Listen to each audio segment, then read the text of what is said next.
बिस्मिल्लाहिर्रहमानिर्रहीम और अस्सलाम वालेकुम। आज सितंबर की 3 तारीख है, इतवार की शाम है पाकिस्तान के अंदर। आज की इंपॉर्टेंट खबरें और उनके ऊपर मेरा तज्जिया आपके सामने हाजिर है। पहली खबर, पाकिस्तान पीपल्स पार्टी ने बाज़ाब्ता तौर पर इस्टेब्लिशमेंट को धमकी लगा दी है कि अगर उनके ऊपर, उनकी करप्शन के ऊपर, किसी चीज़ के ऊपर हाथ डाला गया तो फिर ऐसा जवाब आएगा जो आपकी सोच में नहीं है। और इलेक्शन भी 90 दिन के अंदर अंदर करवाने का उन्होंने जो है वो क्लेम कर लिया है, मांग लिया है कि आप फौरी तौर पर इलेक्शन करवाएं। इसके साथ ही दूसरी खबर आपके सामने करनी है कि पिछले 2 दिन से जारी ड्रामा जिसमें इमरान खान के ऊपर मजहबी तौहीन का इल्ज़ाम सिर्फ इसलिए लगाया कि उनके कुछ दोस्तों ने, खैर ख्वाहों ने बरतानिया के अंदर एक इंटरनेशनल वकालत के अदारे को इंगेज किया, जिस अदारे को पहले इसहाक डार, नासिर भट्ट और जो पाकिस्तान में जियो टीवी के ओनर मीर शकील उर रहमान हैं, इन तीनों के बारे में कहा जाता है कि रिपोर्टेडली मुबैना तौर पर इन तीनों ने भी उसी वकालत की फर्म को जो है वो हायर किए रखा है। तो अब उस सारी बात में से तो जारी बात है, आप ये कह सकते हैं कि डंग निकल गया, क्योंकि जो इमरान खान साहब के वेलविशर थे उन्होंने इस सारे तौहीन अमेज़ काम को देखते हुए अपना पाँव पीछे खींच लिया और उस जो वकालत का इदारा था उसे इंगेज ना करने का फ़ैसला किया। इसी सारी असना में राणा सनाउल्लाह भी खुलकर सामने आए हैं और उन्होंने इसी सारे बात के ऊपर बात की है, और जिससे ये बात तो अयां होती है कि असल मकसद इस सारी बात का ये था कि इमरान खान का केस किसी सूरत आलमी अदालत या किसी आलमी फोरम पर ना जाए।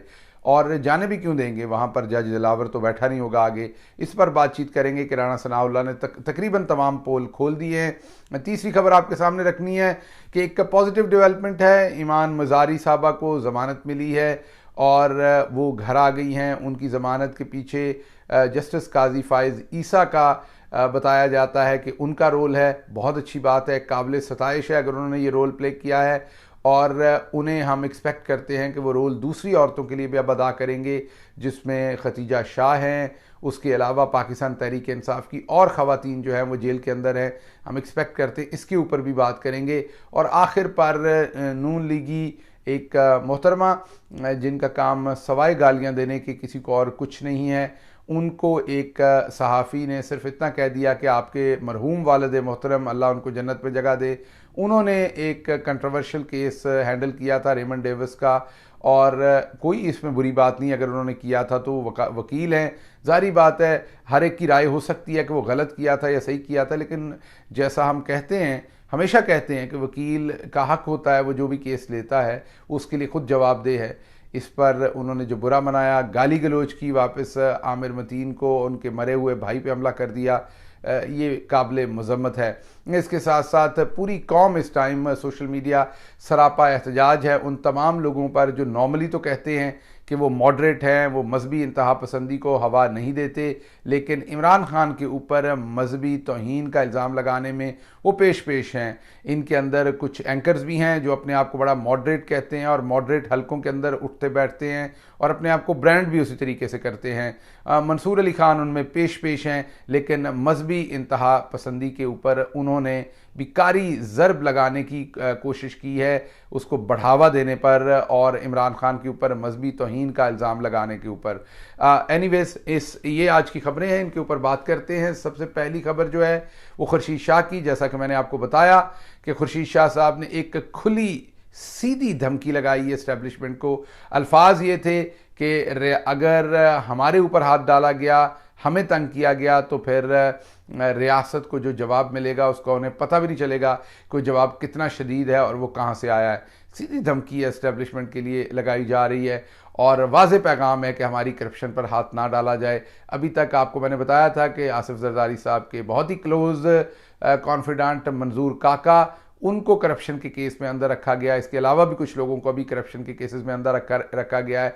हाल ही में एक वीडियो सामने आई है कामरान खान साहब की, जिसके अंदर वो बयान कर रहे हैं कि मौजूदा आर्मी चीफ कराची गए और उन्होंने वहाँ बिजनेसमैनों से बातचीत की।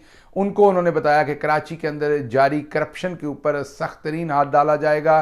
जो करप्ट अनासर हैं कराची और सिंध के अंदर, उनको बर्दाश्त नहीं किया जाएगा और उनके ऊपर हाथ डाला जाएगा, उनको जेलों के अंदर फेंका जाएगा अगर वो करप्शन जारी रखेंगे। अगर ये खबर कामरान खान साहब की दुरुस्त है, क्योंकि मैंने उनकी वीडियो सुनी है, तो फिर समझ आती है कि खुर्शीद, इन दोनों चीज़ों को मिला के देखें तो समझ आती है कि मेरा ख्याल वो व्हील बैलेंसिंग होती है ना, गाड़ी के चारों व्हील जो है उनका वज़न बराबर किया जाता है। तो पाकिस्तान तहरीक इंसाफ के साथ तो बहुत ज़्यादा ज़्यादती हो गई, सबको पता है। एक एक्सपेक्टेशन से भी आगे निकल गए तमाम के तमाम लोग, और ज़्यादती उतनी कर दी गई जो उन्होंने शायद खुद भी प्लान नहीं की होगी कि किसी के साथ इतनी ज़्यादती करनी है। अब फेस सेविंग के लिए, अवाम के अंदर झूठे सच्चे फेस सेविंग के लिए लग रहा है कि पीपल्स पार्टी के ऊपर भी थोड़ा हाथ फेरा जाएगा और नून के ऊपर भी। आल्दो शायद ये नूरा कुश्ती हो, लेकिन उस नूरा कुश्ती में भी करप्ट आदमी के वट तो निकल ही जाते हैं। पाकिस्तान तहरीक इंसाफ तो है नहीं जिसने माल नहीं खाया हुआ कि उसको इतना फ़र्क नहीं पड़ता है। तो पीपल्स पार्टी है, इनको तो बहुत फ़र्क पड़ेगा, इवन थोड़ा सा हाथ भी लग गया तो। इसलिए खुर्शीद शाह का जो रिस्पॉन्स है मानी खेज है। 90 दिन के अंदर उन्होंने हर सूरत इलेक्शन मांगे हैं। नज़र ये आ रहा है कि आने वाले दिनों में अगर इलेक्शन ना हुए तो वो इस पर एहतजाज करेंगे। उसकी वजह यह है कि वो ये देख रहे हैं कि उनके हाथ से पावर चली गई है, लूट मार का ऑप्शन भी गया है सिंध के अंदर, और मेरे ख्याल में वो बैरूनी ताकतों के अंदर जो उनकी लॉबिंग की कैपेसिटी है उसको भी वो एक्टिव करेंगे, इन्वोक करेंगे, और उसको भी वो आगे लेकर चलेंगे कि किस तरीके से इस सारे मामले को वो इन्वोक करने की कोशिश करेंगे कि किस तरीके से हमने आगे चलना है। लाइक के इलेक्शन हमें किस तरह से मिल सकता है, उसकी कोशिश पीपल्स पार्टी हर सूरत करेगी, क्योंकि वो सिंध के अंदर अपनी इजारादारी वापस चाहते हैं। तो ये एक बड़ी डेवलपमेंट होने जा रही है। पाकिस्तान तहरीक इंसाफ के खिलाफ जो कुछ हुआ उसे बैलेंस करने के लिए शायद अब और कुछ भी किया जाएगा। उसके बाद अगली खबर जो है वो आपके सामने मैंने जैसे कि रखी, ईमान मज़ारी साहबा को ज़मानत मिल गई है, और अच्छी खबर है, मैं इसकी सताइश करूँगा।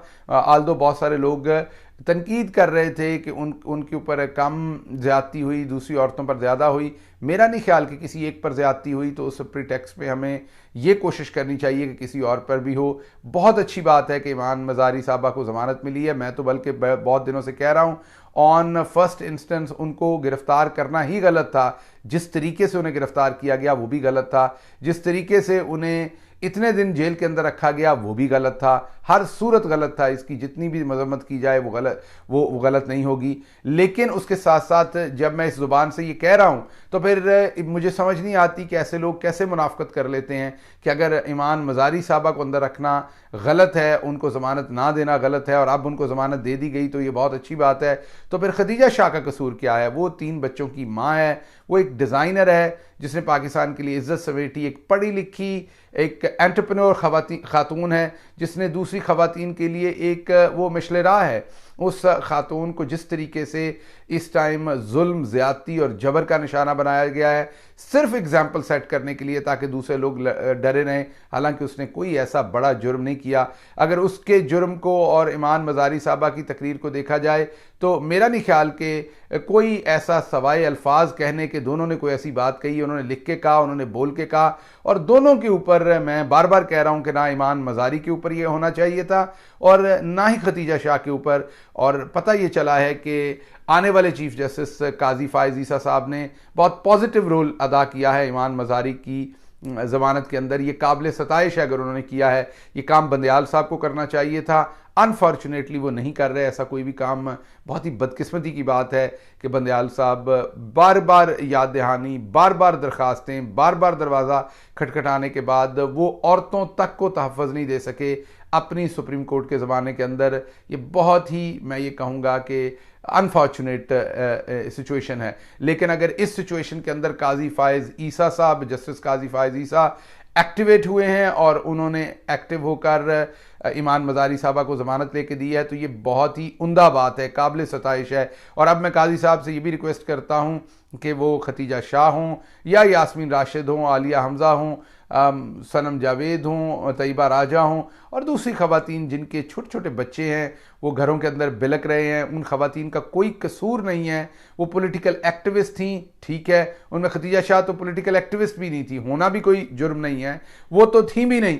तो ये जो एग्जाम्पल सेट करने के लिए कोशिश की जा रही है, कव्वा मार के दरख्त के अंदर लटकाने की, अपना खेत के अंदर लटकाने की कोशिश की जा रही है कि दूसरे देख के इबरत हासिल करें और दूसरे ये वाला काम कोई भी ना करेंगे, कहीं अपनी ज़ुबान ना खोलें, किसी एहतजाज में शामिल ना हों।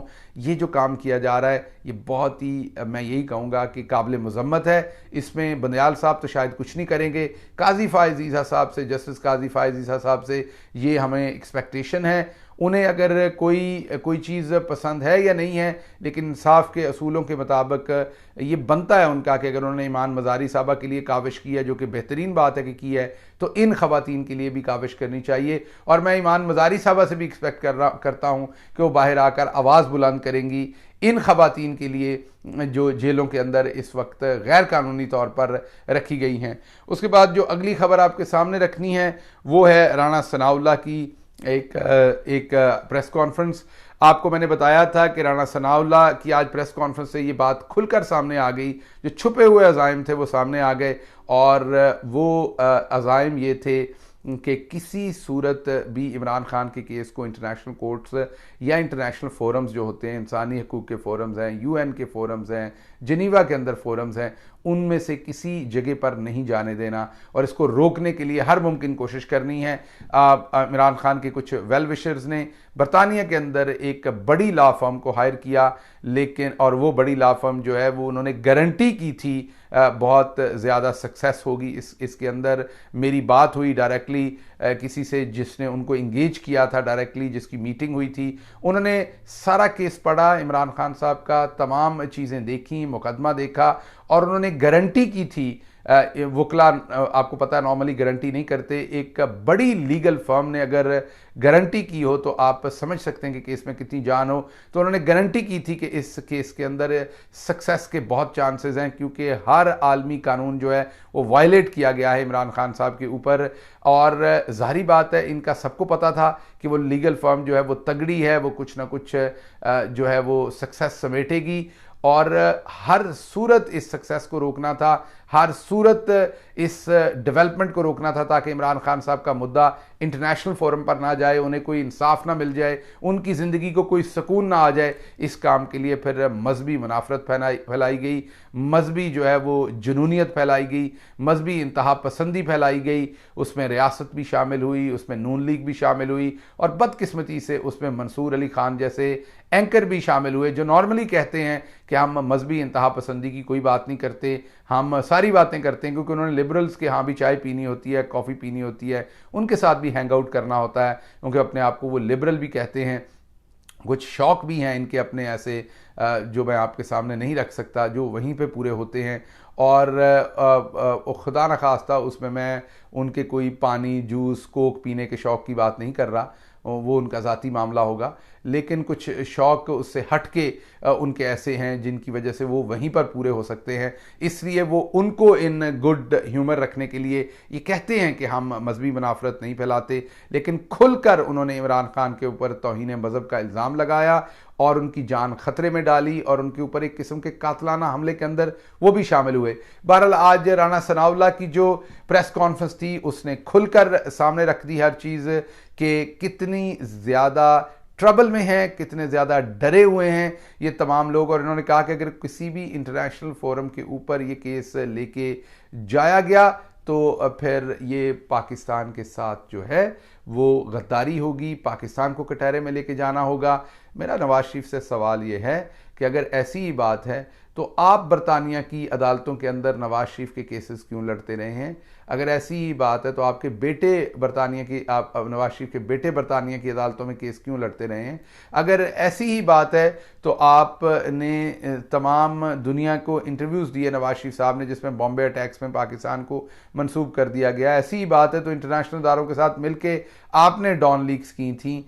ये तमाम बातें आपको याद हैं और यहाँ सिर्फ इंसाफ मांगने के लिए आपको लगता है कि पाकिस्तान के खिलाफ साजिश हो रही है। तो इससे बड़ी वाज़ेह बात नज़र आ रही है कि खुल के चीज़ें जो हैं वो सामने आ चुकी हैं कि ये हर सूरत इमरान खान के इस मुकदमे को रोकना चाहते हैं। इनको असल परेशानी ये है कि अगर वो मुकदमा आलमी किसी भी फोरम पर चला गया तो वहाँ जज दिलावर तो होंगे नहीं, वहाँ पर खुलकर बात होगी और कुछ भी ना हुआ तो कम अज़ कम सारा कच्चा चिट्ठा इंटरनेशनल वर्ल्ड के सामने आ जाएगा कि इन्होंने इमरान खान साहब के साथ अभी तक किया क्या है। लेकिन इसमें इंपॉर्टेंट बात ये मैंने पहले भी कही और अभी भी कह रहा हूँ कि वो जो लीगल फर्म है उन्होंने बहुत ही स्ट्रॉन्ग उन्होंने अपनी ओपिनियन दिया था कि इसमें से वो बेहतरीन रिजल्ट्स लेकर आएंगे और उन्होंने सक्सेस को ऑलमोस्ट गारंटी किया था।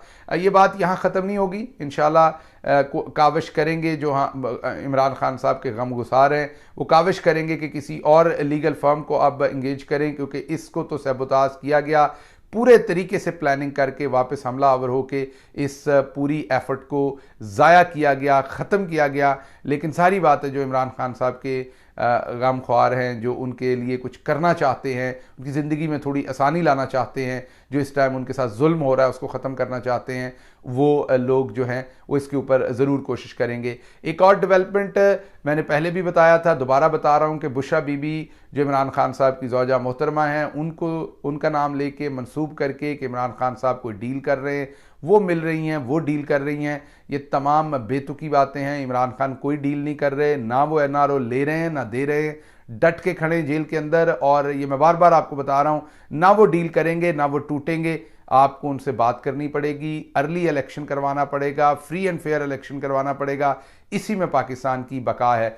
एक मैंने करेक्शन करनी थी, मैं क्योंकि मेडिकल डॉक्टर नहीं हूँ इसलिए बिल्कुल मेरा जो इल्म है, मेरा जो नॉलेज है वो उससे मत नहीं है। कल बात करते हुए मैंने कल या परसों के अपने वीलॉग में मैंने कह दिया कि मेरी लिम्फ जो है वो जो एक इंजरी है, मेरे डॉक्टर ने मुझे करेक्ट किया और भी बहुत सारे डॉक्टर जो दोस्त हैं उन्होंने करेक्ट किया कि उसको आप जो है वो टेंडन कह सकते हैं, रप्चर या टेंडन आपकी जो है वो एक प्रॉब्लम है, उसको आप लिम्फ ना कहिए। तो ये करेक्शन भी बतानी थी क्योंकि बहुत सारे डॉक्टर सुन रहे थे, तो मेरी रॉन्ग जो परसेप्शन थी उसके बारे में या मेरी रॉन्ग जो एक्सप्रेशन था उसके बारे में वो करेक्ट करना था आपको जब मैं आपको ये बता रहा था। Thank you so very much. अपना और अपने इर्द गिर्द के लोगों का ख्याल रखिएगा। अल्लाह आपका हामी और नासिर हो। पाकिस्तान जिंदाबाद।